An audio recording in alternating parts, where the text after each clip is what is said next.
I am Casey Banyas Pakulan. I am your Miss International Queen NCR. Sa amin ang corona. My name is Asia Mariano, your Miss International Queen Philippines NCR. Sa NCR ang corona.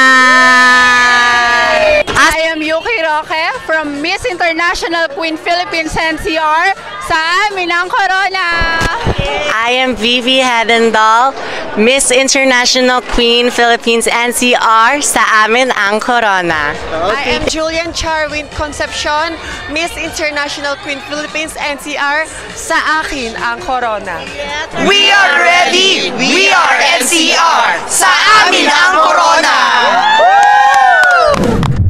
From being a supermodel and now you are a beauty queen. The switch of the scenario. Well, I would still remain a model, but being a beauty queen is also one of my goals in life. So it's achievement, big achievement, yeah. Especially first time in pageantry. Congratulations, Asia Mariano. Hello po, Miss Tenten. Alam naman ng lahat na you were so prepared physically, mentally. You nailed the question and answer of FPJs. Yes, opo. Sa pressure na yun, naisip mo pa, no? Opo, at actually sobra talagang pinagandaan ko to, kaya lahat po ng mga possible question talagang inaral ko kasi alam ko naman po na ang weakness ko is question and answer. Beauty nandyan na yan eh. Opo. So I give my best para po talaga maitawid yung Q&A portion. And masaya ako dahil nakakuha ako ng isang corona. Yes, ang orange crown. Everybody knows na ikaw talagang isa sa kokoronahan. Pero what made you think na ikaw talaga? Medyo kabado, kinakabahan pa rin. Yes, siyempre hindi naman mawawala yung kaba. But even though I joined so many pageants already, I did not feel complacent. Lahat pinaghandaan ko mula costume, katawan, gown. I have coordinated with many designers, costume makers, hair and makeup artists, stylists, just to make sure na paglabas ko laging pasabog. And you nailed the second round on the question and answer. That was good. May himala po talaga. Yes, may himala ang iyong sagot. Okay, this is the second leg of the Miss International Queen Philippines Road to the National Pageant. How sure are you na makukuha ng NCR ang corona para sa national pageant?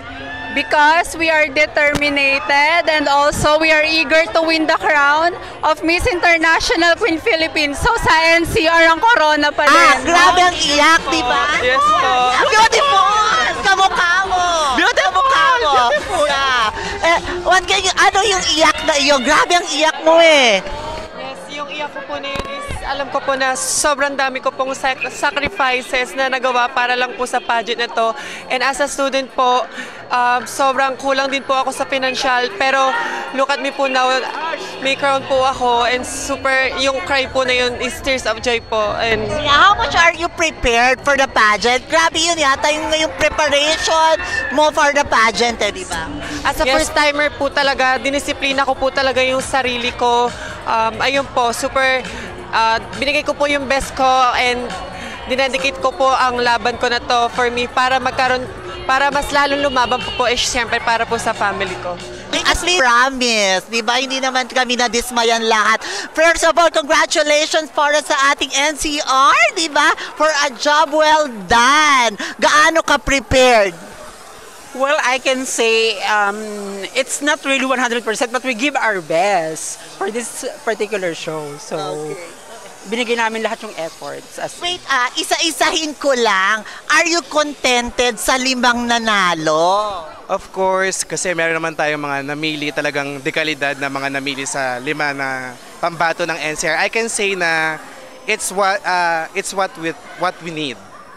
Lumabas talaga yung talagang kumbaga kung sino yung talagang handa, yun ang nakapag-uwi ng corona. Sila talaga. Yes.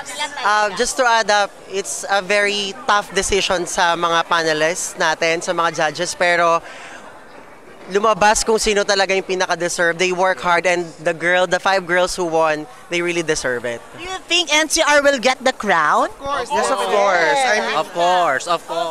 Siyempre nagre-reflect sa show ang pagiging ready. So, alam ko na pinaghandaan namin tong show na to, so ready kami sa national. Di ba? Sino ang gusto niyong pasalamatan? we'd like to thank all the sponsors, all the audiences, special guests, the committee, and the NCR team, and of course, our very hard-working Regional Director, Marlon Vergara. Iyak pa siya eh. Iyak sa mga pagod, but worth it. Do you really have that mind na talagang papasok sa 5? Well, I believe in positive energy. So whatever you claim will become positive. And if you always manifest it, you will get it. Sino mga taong gusto mong pasalamatan? Siyempre, nagpapasalamat ako sa mga taga-barangay namin, Barangay Tatalon, Quezon City. Saka yung handler ko, makeup artist ko, Syra Soriano, Ayen, and Queenie Casanova, and sa mga sumusuporta sa akin, maraming salamat. This is the second leg of the road to the national pageant. How sure are you na makukuha ng NCR ang corona para sa ating national pageant ng MIQ Philippines? I have the best national or regional director here, and that's definitely an assurance that we will win the national competition.